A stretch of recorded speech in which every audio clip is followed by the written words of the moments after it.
Hello, everybody. It's Brian here. Surprise, surprise. Despite my protestations, I have finally decided to do the Prog 2024 vinyl tag started by Alex at Beer and Vinyl. I wasn't going to do this because, as much as I like prog music, I don't have a huge supply of it. I mean, I thought about the questions and decided, okay, let's do it. How's that for a weird introduction? So, I'll link below to Alex's channel. And then one of the things that irritates me about vinyl tags is the 20 record thing. So I got to put 20 things away. I had to dig them all out and put them away. But I won't complain anymore. So, show a favorite debut record. And I'm going to start with a CD. It's the only CD I'm going to mention today. And, I could have chosen a record, but I just decided to show a CD because I don't think this is mentioned very often or at all. And this is Bruford Levin Upper Extremities. Sometimes abbreviated to Blue. Bill Bruford, Tony Levin, David Torn, and Chris Body. They only recorded two things, this one and then a live record, and this came out in 1988. It's very progressive. Even you can tell that from some of the people who are in this outfit. But it has a bit of jazz fusion, but I wouldn't let that put you off if you don't like jazz, because it doesn't sound like jazz in the traditional way. Despite the fact that Chris Body plays trumpet on here, it sounds quite different. So this is a rocker, though. After I got this, I played this endlessly for a year because it never really left my my CD player. I think it's excellent. So, debut record. Now, second question is, show a prog album or artist that you got into in 2023 or recently. And for that, I'm going to show Porcupine Tree, which is a band I sort of knew about. And, of course, I'd heard of Stephen Wilson and an endless amount of remixes. But I hadn't really listened to a whole Porcupine Tree record, and I only have three right now. This is Up the Downstairs from 1993, obviously a repress. And, I've liked what I've heard so far, and, if I see something else from them that's reasonably priced, I may get it. Golden Jubilee, question 3. Show a progressive rock album celebrating 50 years this year, and that makes it 1974, and so I chose this Supertramp record, which is their third one from 1974. And although this has radio friendly staples such as Dreamer, maybe Crime of the Century, it does have a lot of proggy things going on here. I love, Bloody Well Right was well known, but School, Hide in Your Shell, Asylum, Rudy. I think this is a really great record. The best thing they did, never to be equaled, and great. So number 4, show a favorite live album. A few to choose from, but for that I decided to show Seconds Out from Genesis from 1977, right? Which is really good. It has all the, it's just has such a good collection of songs, including Supper's Ready on side 3 there. Let's see, show a non-UK prog band. This is a band called FM. They're a Canadian prog band. This is prog band. This is their debut record called Black Noise from 1978, featuring a person I've mentioned many times before. That's Nash the Slash. And in this era, he appears without his surgical gauze over his face. I saw the band on this tour, and sadly, Nash the Slash has passed on. But if you don't know this record, my recommendation is you look up FM and a track called Phasers on Stun. Excellent song. Show a proto-prog album that is progressive music prior to In the Court of the Crimson King. Of course, arguing that In the Court of the Crimson King was the first prog record, which is probably true. So I chose this one. The Moody Blues, Days of Future Past. I'm not the world's biggest Moody Blues fan. I think everyone knows Nights in White Satin. But I think this is actually... I think this fits the sort of proto-progressive thing. I'm not the biggest fan of this band, but I don't know. This I think fits.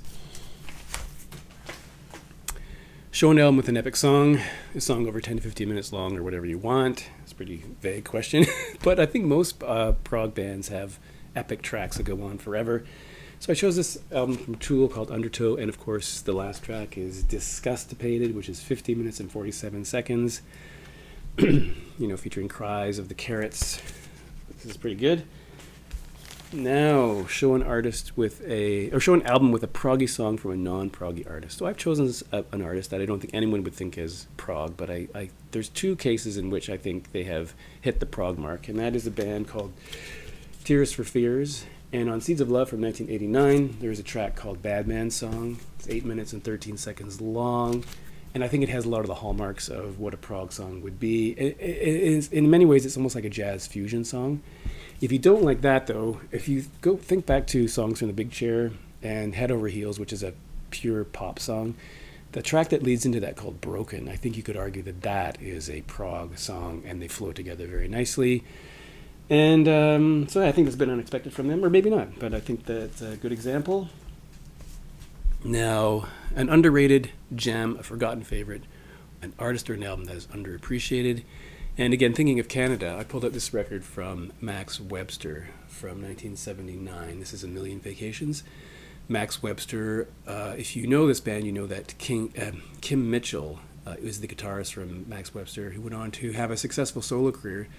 But for my money, Max Webster was much better than anything he did solo.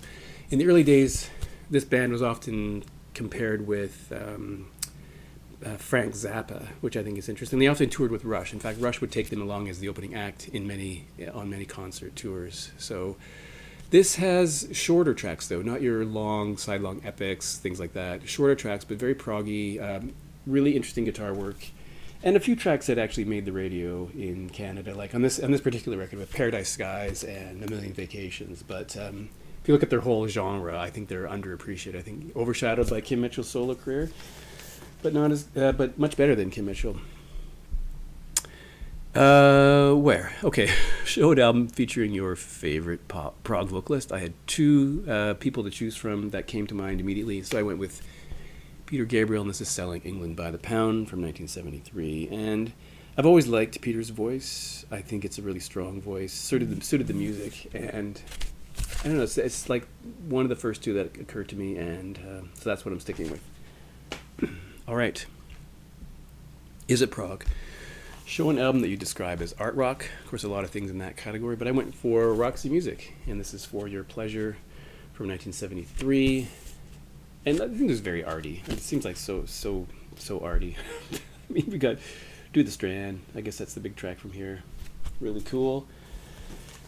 Show a solo album of an artist from a prog band. And this is the person I almost chose for the favorite prog vocalist, and that is Adrian Belew. This is Desire Caught by the Tail from 1986. And of course, by this time, he was the new singer in King Crimson. And I think of all the rock singers we know, I think he's got one of the strongest voices. I mean, he actually really does sing very well, and I think some people just don't have a great voice, but I think his voice is really intriguing. So this is his third record, I believe. Really good if you like his voice. Now we've got Jack of All Trades, Master of None. Show a genre-bending album or artist. So I went with the Jill of All Trades, and I'll show this again. I've showed this many times, Kate Bush, Hounds of Love. And I'm picking it because side A, of course, has those radio-friendly songs like Running Up That Hill, Big Sky, Cloud Busting. But side 2 is a conceptual side called The Ninth Wave, and I think that is a more progressive element. Now, that side has been described as post-progressive, and I think that has largely to do with the fact that she's singing about things that, from a women's perspective, unlike traditional prog rock, which seems to be a male domain. So that could have been a good question, a female prog artist. So, so she talks about womanly things, as I've read it. That sounds terrible, but things that wouldn't necessarily appeal to a male singer. But I think side 2 here is definitely prog or post-prog. The 80s called, oops, I forgot to take this one out. Sorry. The 80s called Show an Album from the 80s. So how about this one? For 1987, Roger Waters' Radio Chaos. I love the cover on this one. I know, but I think that fits. All right. Not Dead Yet. Show a late career album. And of course, I immediately thought of this one because, King Crimson being you could argue the originators of prog rock in 1969, and this is 2003, and they were still going strong. In fact, they're still around, not making new music now, but Power to Believe is a very, very strong late King Crimson record, which I think is really good. An artist you miss? Well, there he is in the middle, Neil Peart, sadly departed from us. Excellent drummer. Maybe not my favorite drummer. controversially, but really technically proficient. Prog goes pop, show a progressive pop album. And all through this thing, you keep wondering, what is the definition of prog? Sometimes artists have more than one genre attributed to them. And I think this band would get noted as being a progressive pop band, at least at some points in their career. And I think this particular record, Talk Talk, The Color of Spring, even on Wikipedia, they describe this as progressive pop. This is from 1986. An album I love this album. I think this is really... I think people know it, but I think it's excellent. Show a prog album with cover art you love. I've always loved this Pink Floyd's Wish You Were Here, although I don't really fully understand what is happening there or there, but I think this is a really intriguing cover from 1975. Show an album you'd recommend to a non-prog fan. And a few things occurred to me, but I decided to choose this Peter Gabriel record. You know, I think with Peter Gabriel and Genesis, you could make the argument that that was pure prog. But at this point, he's still noted as being a prog artist. I'm not sure that's entirely accurate, but this one is interesting because I think everyone knows Shock the Monkey. I think that's fair to say that everyone knows it. But I think if you like that song and you've never heard the rest, you might find that you like the rest of the album. For me, this has my favorite Peter Gabriel song, Rhythm of the Heat, but I think this would be a good entry point. The other album I thought of is the album I'm using for the next question, which is favorite prog album of all time, and this was challenging to answer. I mean, how do you even answer that question? But one that keeps occurring to me is this one by Rush, Moving Pictures. And again, this could be an answer to the previous question because I think people know Tom Sawyer and Limelight, but they might not know the tracks on side 2.